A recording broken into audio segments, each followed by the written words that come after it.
thank you everyone at BIC, and welcome Malti to a virtual Bangalore. Malti and I have known each other as fellow filmmakers for a while now, meeting at film festivals and at pitching forums, talking about the politics and economics of filmmaking. And I'm delighted, Malti, to be meeting you in a virtual face-to-face through the Bangalore International Center to talk about your very gentle and poignant film, The Geshema is Born. First question to you is regarding a little bit about the history of the Geshema.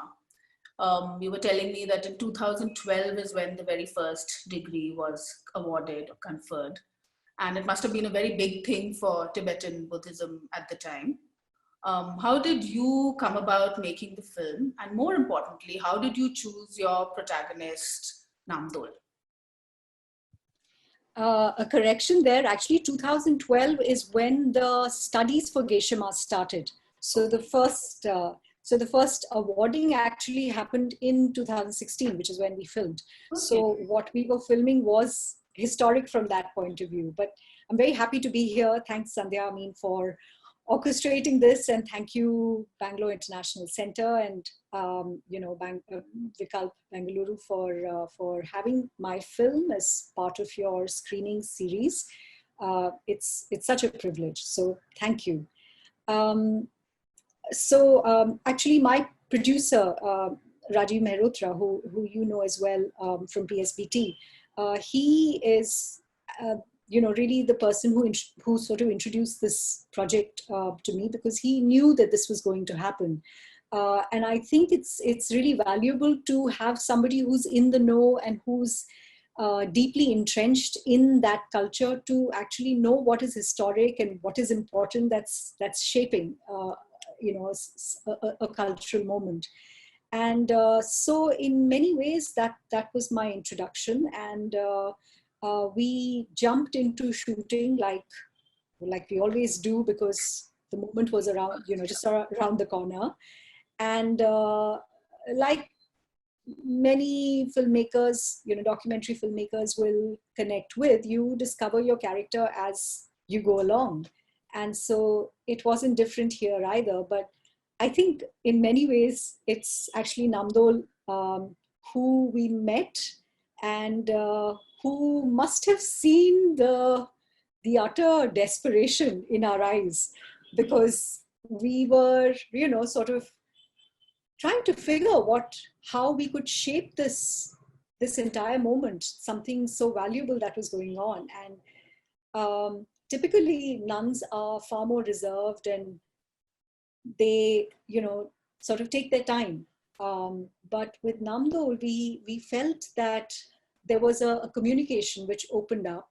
She is that sort of a person who is, in a way, so warm and funny and welcoming. And so it was possible for us to hit it off in that way. And so it's post the ceremony that we went back to Nepal, and she's a nun from Nepal, and filmed with her in her nunnery, which was great. And where all did you travel to make the film? Because you moved across different nunneries, right? And yeah.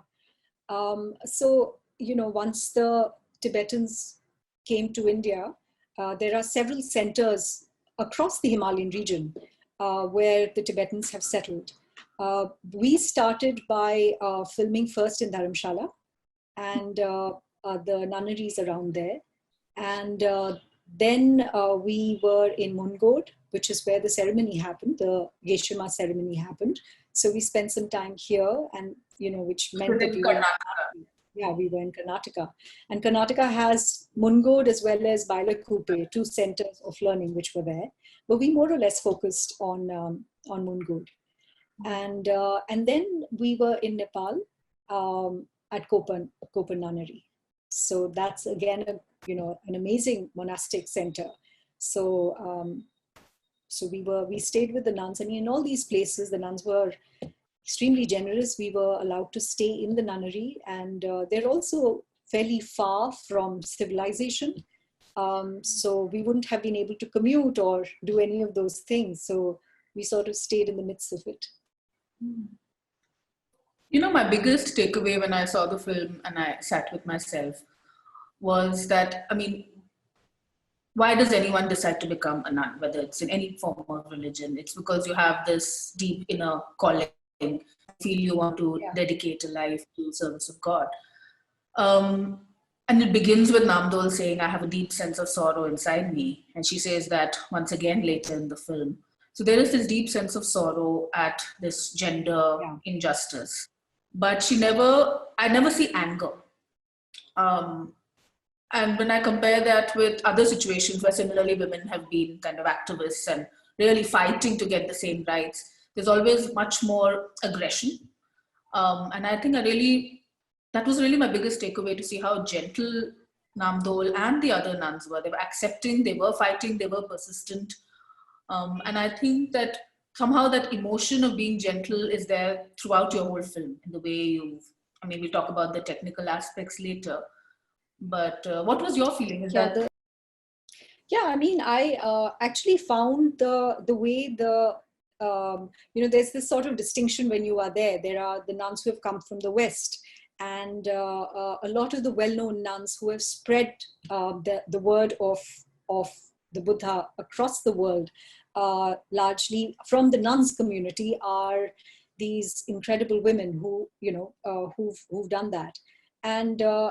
And I think that they, through the 70s and the 80s, have had a point of view of how there is this sort of difference in the way that men and women are treated within Buddhism.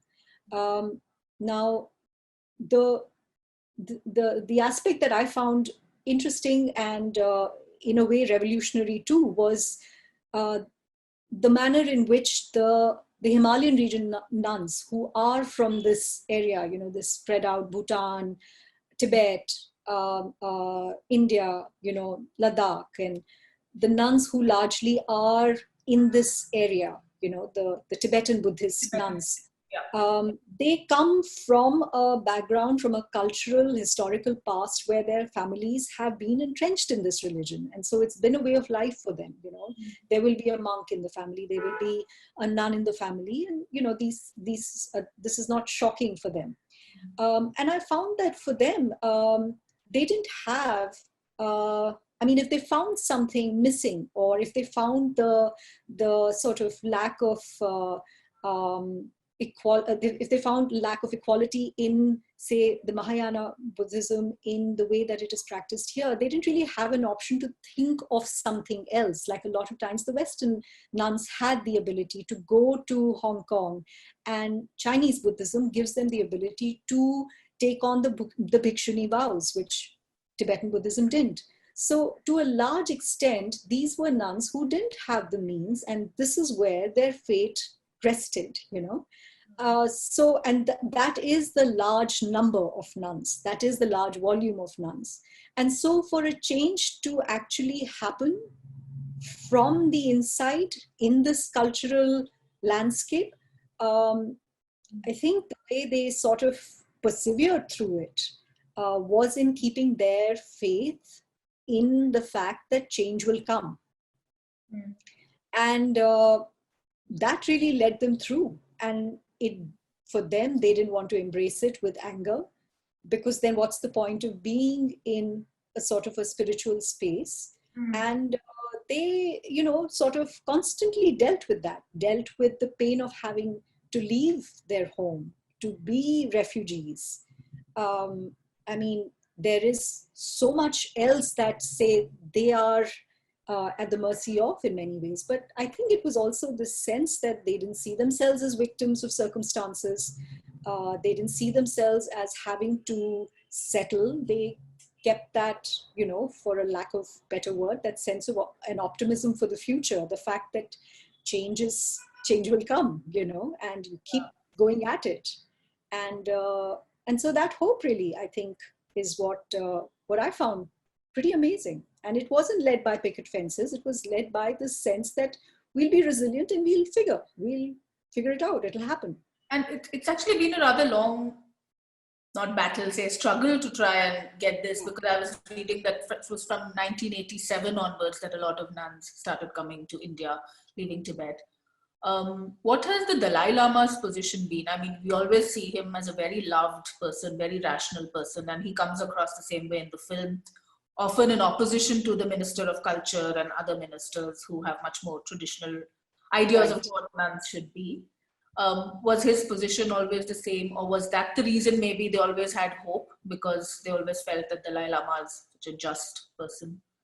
Yeah, I mean, I'll tell you what I thought. I felt that he kept the hope alive for sure, but I think he was also, over the years, he realizes that in many ways it is a political position too, because the Sangha, the larger gathering of monks mostly, to a large extent, did not see why this should happen. There were many texts that they would quote, many stories which, fill this landscape about how nuns should not be allowed. And if they are allowed within, whatever, 500 days or something like that, it'll all collapse, So there were many reasons why nuns should not be allowed into the fold. And like I say in the film as well, that Buddha himself took his time to allow for his stepmother to be part of this. And so to start the Bhikshuni order. So that was always held out against women, that look, Buddha himself didn't allow at first. He himself had doubts, but at the same time, I think that, the Dalai Lama is a modern man, and he wants to bring in the values and the good aspects of progress into an ancient religion. So, for example, science, and the fact that science plays a critical role, and the monastic fold should study science as much as they study spiritual texts. I mean, that itself is also, so radical. So I think he has ideas, and he's always supported the nuns, but I think that he also has sort of dealt with the fact that there are conflicting views, strong views that exist.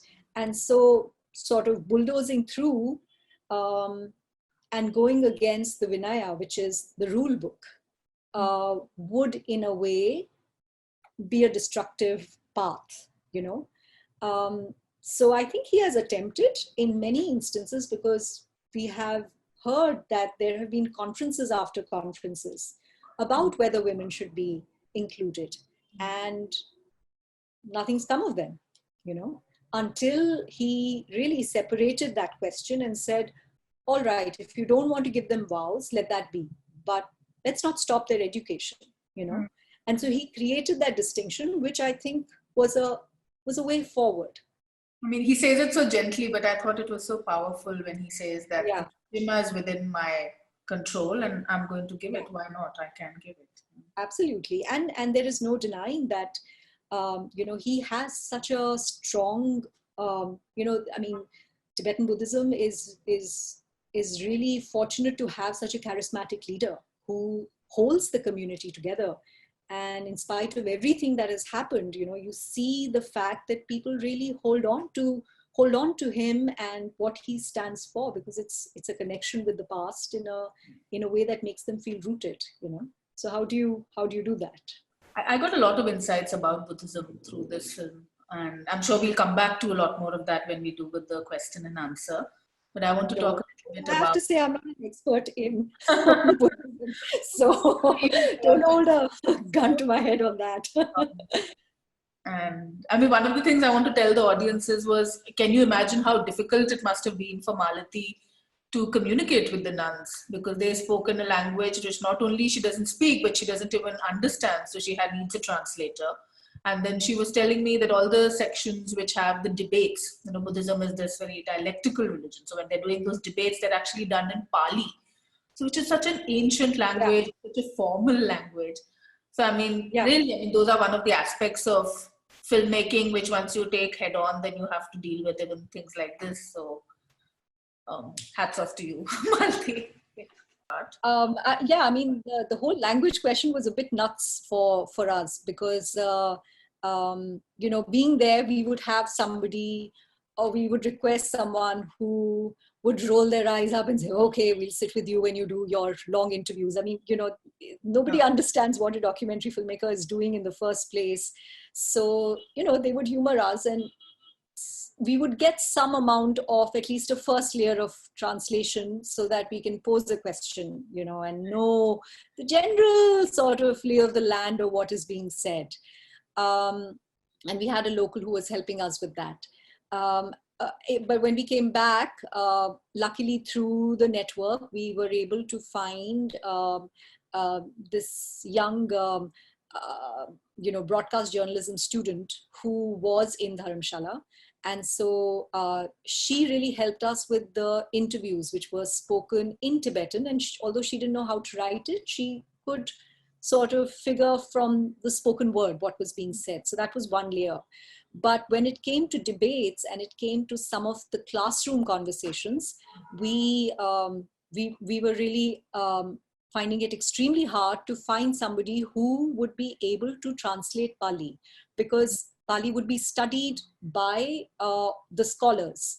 And a lot of times the scholars, at least in Dharamshala and within our contacts, were not always very equipped with English. So there was they may be able to follow what's being said, but the nuance of the language wasn't something that could be translated as effectively. But thankfully, we met, Atisha Mathur, who was at the School of Dialectics. And he, took time out between his many papers that he had to submit and ran through a lot of these translations for us. So Sepal and Atisha saved the day. And I still think, I still think that if, and I've heard this from Mr. Mehrotra as well, that I think he showed the film to someone and they said, it's pretty good, but I think the translation, can be fine-tuned. And it's the essence of the language is really hard to get at, and that I think happens with almost all kinds of translation. Yeah, especially the spiritual texts, because they're so rich and layered. So the debates, especially, it's really hard to kind of find, and they speak almost without taking a breath. So to be able to put that down, The talking of layers, the subtitles will be. Yeah. Just talking of layers, actually, when I thought about the structure of the film, the word that came to me was always layered. Because I found that you chose to also withhold a lot of information, and meaning not to make it very explanatory. I could see we are in different nunneries, but I didn't know where they were, where the locations were. At one point, I thought, are you in Delhi?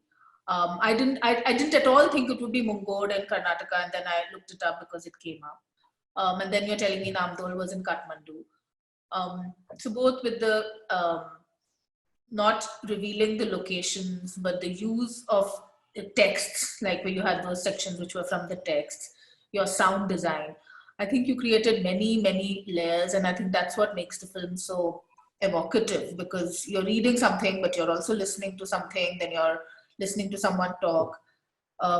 So talking about this film and also your other films, how does structure, at what point does structure come to you, and what dictates that structure? Yeah, it's the material can go in so many different directions, and you wonder whether sort of bringing in the elements, because there is, this is one film, and in many ways this can't provide all the answers to whatever comes up in a discussion of this nature. I especially feel that when it comes to the nuns, because I think that they have had an incredible journey, and rarely has, within the larger question of the Tibetan struggle, do I find their struggle being highlighted as much. And that always happens when you have a bigger problem, and it's a question of survival. And then so questions about human rights and questions about women often get sidelined to sort of hold up the cause of survival. So I think that in many ways, for me, I wanted to see how much of this story could remain personal. And I wouldn't say that personal in the sense that just tell Namdol's story, but from a place where you bring in stories which people have experienced or have been witness to, and sort of include those as part of, the shoulders that you stand on sense, for the women who are there. And I think I let that be what we sort of dwell on or build upon in the narrative, more than the geography of it. And it's just a sort of an aesthetic decision, because I felt that, because while shooting we were really, we had multiple locations, and in the way that we filmed and in the way that the story unfolded for us, it might be too distracting to sort of link it to just geography in that way, because there is the south, and one might question how they got to the south, and then there is Dharamshala, and then you wonder why Dharamshala, and each of these places has its own history. Yeah. So I try to look at the commonalities. I try to look at spaces which in some ways are similar, like the temple that they all sit and worship in, so that's something that is common to all. And the rooms, or just common spaces in that way, that cut through that kind of geography of sorts. So yeah. I thought the film was very evocative visually. And again, I keep using the word lyrical and gentle, because it was. And I remember when you were going to start making the film, you were very keen and were very sure that you wanted to have a woman camera person shoot the film for you. And I thought that was a really, just again, a very ethical decision, so to say, that you felt like this was a very sacred space of women and you wanted to go with a women filmmaker. But what was your reason why you wanted to, and do you think it would have been different if you didn't have the camera person you had? Yeah, I mean, there were multiple cinematographers who worked on this project. Shankar, my husband, Shankar Raman, he's a cinematographer. And so our first shoot was, that's something we had done together. Also, my daughter was still young, so I kind of felt that it would be a good idea to be there together so that we could kind of juggle the parental responsibilities as well. And after that, the longer shoot, which was, when we were in Mundgod and the ceremony was taking place, I had Tarun Rakishia, who's from SRFTI, I think. And again, I'd met him in Bombay, and he really sort of brought the muscle into these spaces, because they were, once the Dalai Lama descends, there's chaos, and there's so many people, and there's Karnataka police, and there is, just a lot of chaos that happens when there is a ceremony that's about to take place. And so Tarun was really able to, use muscle and get ahead and film through these crowds and keep it really steady and, amazing. So I think that I really benefited from him and Shefali being in Mundgod. Shefali, who also edited with me for the film, and is pretty much, Shefali Jambal, I mean, she's pretty much the thread that's been associated with this project as much as I would say I have. And then when we were filming in Nepal, I was really fortunate to meet Paramita, who you actually introduced me to Paramita, because I had seen, or not even seen very closely, but there was something about her work in the films that she'd done in Bangalore, which it just spoke to me, and we met, and then we I think spent a few days in Bombay talking about how we would like to film. what's the tone, what is the sense that we want to create here. And Paramita has a beautiful sense of shooting darkness and shooting just interior worlds. I mean, she just manages to very beautifully communicate that. So I feel like the three of us, Shefali, Paramita, and I, had a great sense of, collaboration and a sense of a unity of vision that is so hard to find, but somewhere we could really bring that together for the time that we were there. And it tied well with how Shankar and Tarun had also helped in it. So I feel like, yeah, I mean, I don't know if it is a woman filmmaker, but I definitely think that there is something there, because it brought a great amount of, I think, having an all-women crew, not only here, but I've also filmed in other sort of women-centric spaces with an all-women crew. Mm-hmm. I feel it just sort of breaks down a lot of barriers. There's no sense of an outside then. You just feel you're able to get into people's personal spaces and sense of trust and just, an understanding very, very quickly and easily. And so this is the process when you're shooting, when you're doing the shooting, you have what you're thinking about camera. Are you also thinking about what kind of sound design you want? Are you collecting bits of sound while shooting, or is that something you put together in post-production? Because it works so beautifully with the Tibetan theme and in the film.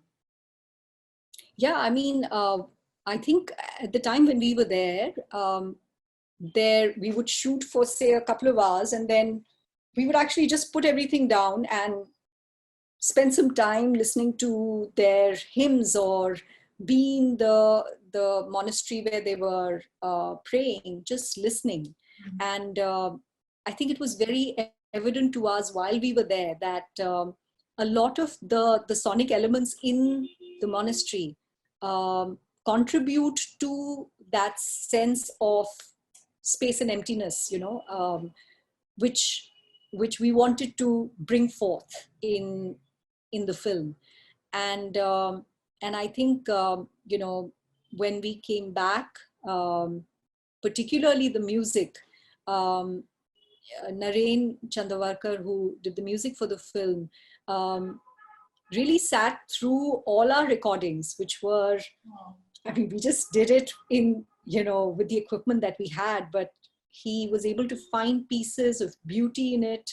And he was really surprised that we didn't give that as the first thing. He said, oh, I should have just heard all these things first. And we were like, yeah, but we don't know if they have the same quality that, you are making. But he found an amazing way to integrate those sonic elements with the singing that was there. And that became the design. Beautiful. No, it was really beautiful. And then, of course, I think, the sound design was done post the edit by Vinod Subramaniam. And again, I sort of was really relying on his ability to hold the silences in a way that was confident. Mm. And he saw the film and he said, look, I really think that I would like to have a fair amount of minimalism in the design. And I think I always wanted it, but I wasn't sure if I could pull it off, if the film could pull it off. And with his experience, I think I really sort of felt strengthened and emboldened and said, okay, let's do it that way, So yeah, so it came together. It's also not easy to trust someone. It sounds like you've trusted all the people you've collaborated with. And yeah, I mean, they're fantastic people. They've got your back. Just one. So what I'm going to just announce that we have a couple of comments that people have WhatsApped. So I'm going to share that with Malati. It's going to be on a screen. And then we'll move on to the question and answers that we have, that people have typed. Sure. Okay, I see sharing a screen. So Shashidhar says, seeing your film is a great experience throughout the film. How did you maintain the tempo and a kind of spiritual atmosphere? And Smriti is written, this amazing Buddhist nuns I once had the opportunity to hear in Sindhbari, Jetsuna Tenzin Palmo, spoke of how during certain meditation techniques, you can meditate as a bodhisattva or a tara. So in that way, you can inhabit a gender that may not be your assigned one. Yeah, I mean, their techniques are incredible, and I think also gender is because you don't want to be limited by the text or think that it's going to hold your happiness or your salvation. I think they look at gender in a fairly fluid way. They're not held down by the limitations of thinking of it like that. And I think, in fact, there are also stories of the White Tara where, you know, when she is rising and she is finding enlightenment, someone questions and says, you know, do you really think you could do it in the body of a woman? And she says, you know, these are ties of the earth. I mean, the spirit and the soul don't have any of those, you know. So I think those are really stories that move you forward and keep you going in spite of however sociologically, you know, cultural spaces might limit you. So this thing that you're saying with what keeps you going brings me to actually this question. Somebody once said to me that, how do you keep making films? Is it the survival of the fittest? So I said, no, there is no fittest. It's only if you decide to keep persevering, you survive. And both of us went to Jamia, both of us chose to make documentary films. So what would you say has been the thing that has kept you going? I don't know, Sandhya. I feel like films that I've done at specific moments of my life were films that I really needed to do. You know, they meant something to me. They forwarded me in ways that I feel I've I've grown as a person. You know, I needed them just as much as I needed to make that film or whatever. But yeah, Yeah. it's always been personal, as I'm sure for you as well. Yeah, I mean, it's so fulfilling that it starts becoming addictive just to have that sense of fulfillment. Yeah, Okay, so you what we glorified it. Great. shall we look at? I'm going to read out the questions. Sure. And I'm going to also announce to everyone here that after I read out the questions and we kind of officially close this session, we're also going to have what we call PPOD, which is post-event Adda, where everybody will be allowed to switch on their videos and have a face-to-face chat with Malati. So do stay on for that as well. The first question is from Manoj Lobo. Hi Malati, lovely film. What do the Buddhist monks and nuns have to say about the gender spectrum, maybe in private, as the monks especially have a very binary view of men and women? And a similar question is by Tara Bhatnagar. Namdol says in the end that the monks think that the geshes are there merely to challenge them. How has her journey changed since you completed shooting? Has she managed to change the perceptions associated with them?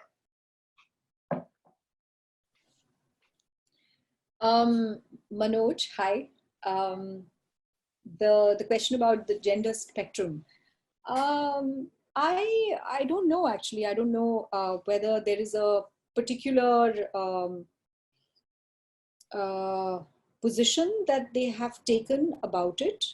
Uh, I I think that there is an ease. Um, there is an ease in terms of it not really being something which where those lines need to be drawn.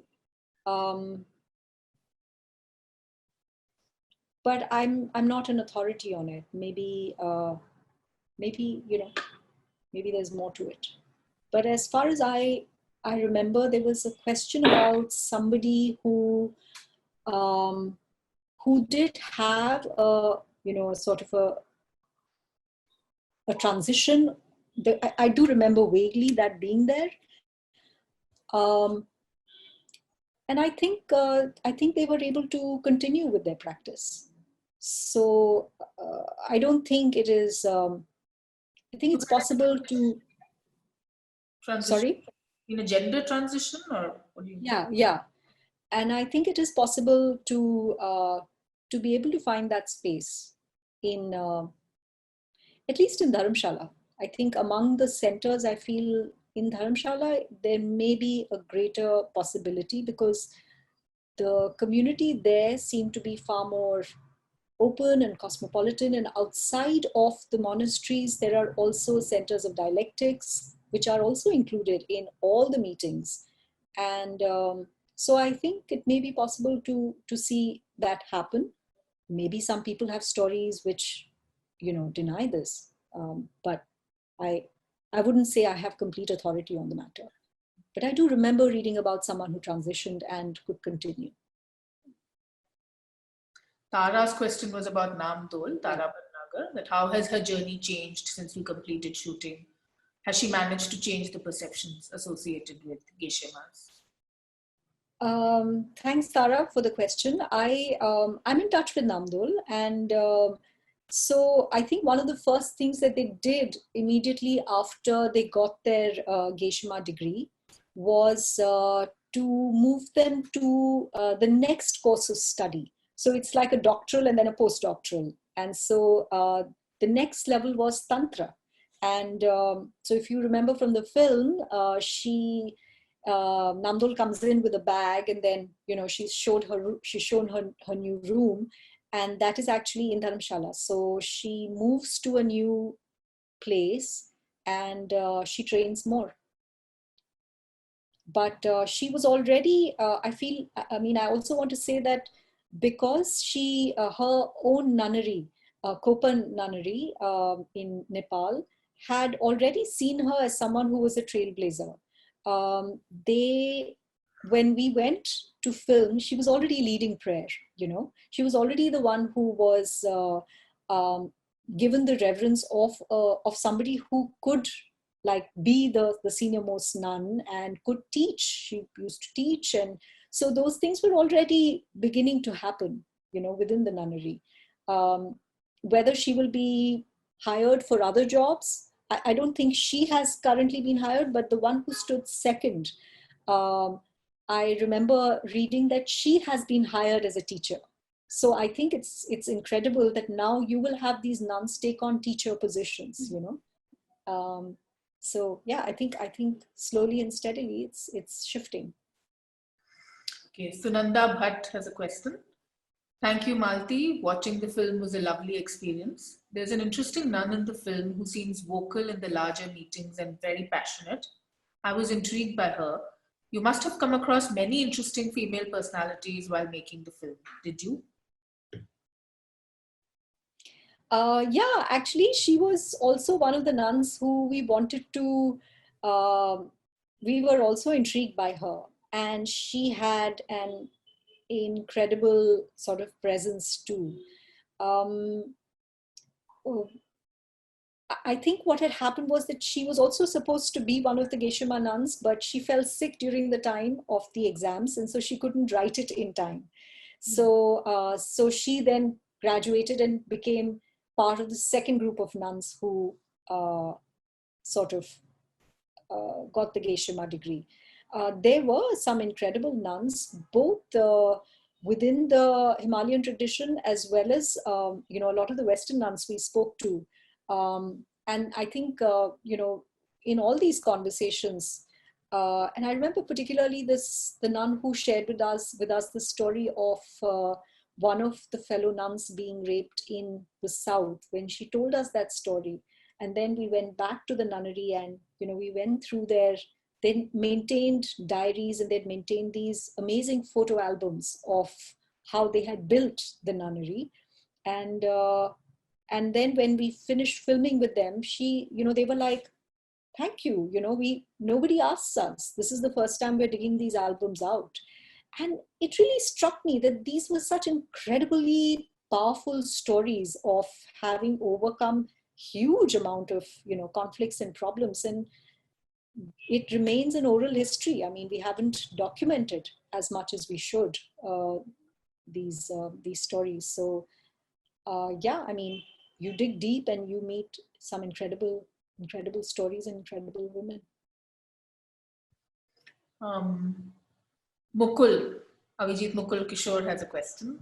Lovely Sure. film, Malti. While talking of gender, I love how delicately and sensitively you've addressed the question of desire and celibacy that Namdol seems to have reconciled as part of her being. Yeah, I mean, I think that that Namdol kind of does it in a very, if I may say so, in a very fluid way herself. She told us when, and I think that really opened my own perception of what being a nun is.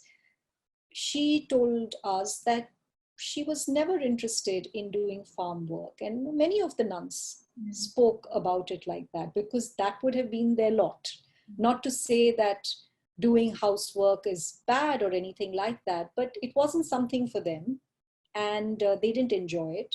And they really saw being a nun as a way to get out of the traditional roles that women play. They didn't want to get into farm work, marrying somebody, bearing children, and sort of getting into that cyclical flow of how a woman's life turns out. They wanted to stay away from it. They wanted to break out, live independently. That was really valuable for them. They said, we wanted to stay by ourselves. And I feel like that at that point, I was like, my God, there's really, in a way, no difference. We have so much in common.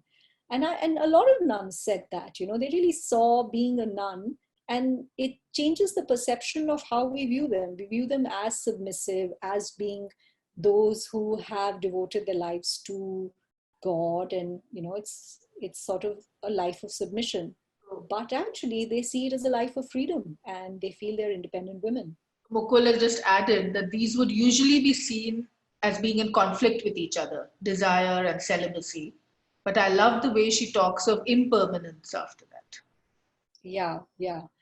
And I think that's, Namdol takes it a step further. So this is one element to why she became a nun. And I think the other is that she understands, we never spoke about it in a particular way of, who do you desire, or it wasn't, it didn't come up in that way, but she spoke about desire, and she spoke about how um, it exists, and it's a real thing, and you battle it, you deal with it, and irrespective of who you desire, it's something for the fact that your aspiration is to move away from desire and move towards, say, setting yourself free.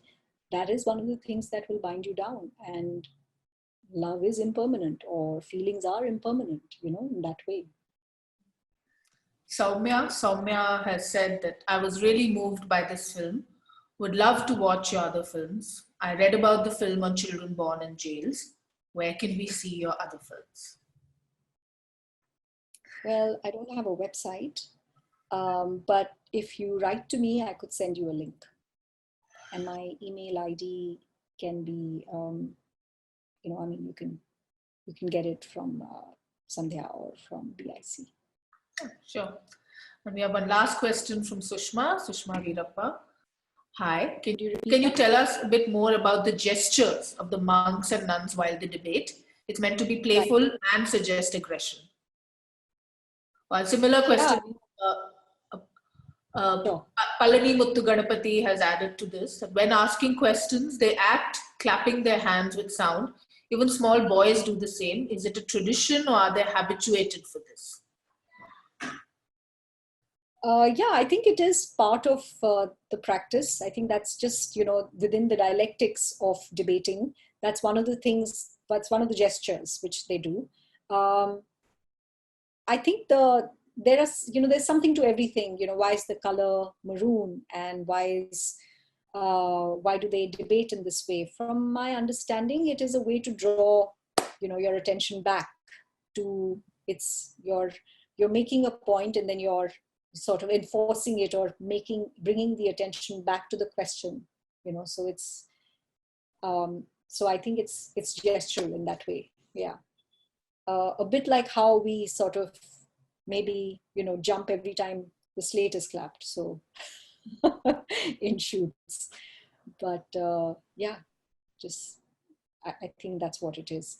But I think the debating aspect of it was incredible, because there is a physicality to it. You don't see the nuns being as aggressive in life otherwise, but they come alive when they're debating. They're so involved and so forceful, to the point where you think, they must be really angry with each other. But it's just sort of channelizing their ability to prove a point and debate in a way where, you don't have your mind crowded in any other conversation, except the fact that you can see what you want to see clearly, and you're able to put that forward in language effectively. So that element of dialectics, I thought, was really incredible. I think it's fascinating. Yeah. There's one more small question where Vandana Sareen asks, how many geshemas are there now? I don't have a number but I know that they were, say they were 20 to begin with, and then another 10 who were added. But I think every year they sit and give exams now. So the number must be, say, 50 now. They must be, I'm not sure. But over the years, every year they give there's about, say, 10 of them who write their exams. And so it must be adding. Keep growing. Yeah. Sorry? And it will keep growing. Yeah. They keep growing. That's very important. I think that the fact that their tribe is growing, and there are more women who are scholars and in important positions of being teachers or leading nunneries, I think that will really, it incredibly change the landscape. Okay, thanks so much, Malati.